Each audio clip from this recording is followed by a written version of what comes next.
Citizens in the Kenya of the North have lived in mortal fear and dread of bandit attacks. For decades, our people in these areas have been killed, maimed, and dispossessed of their property by murderous gangs of bandits and rustlers. Many victims of this terrible crime against innocent civilians resulted in arming themselves to protect their loved ones and their property. Others were driven out of their homes to live in destitution in faraway hideouts.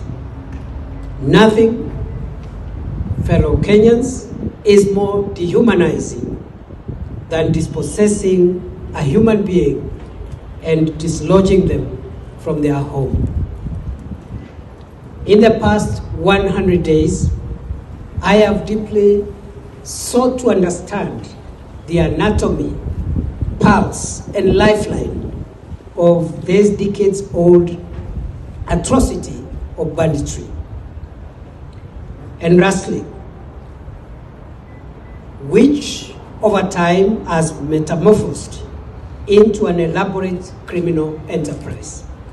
In the immediate, we must silence the guns in the north of our country. But in the short and long term, the government will roll out a Marshall Plan to open up this area with social and economic infrastructure projects such as water projects, road projects, hospitals, health facilities, and schools as the surest way of correcting historical developmental imbalances in our country.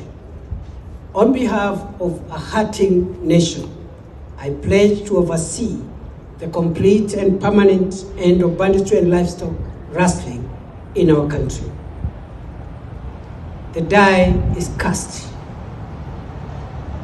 So far, we have managed in the last 100 days to stir up and disrupt the banditry network.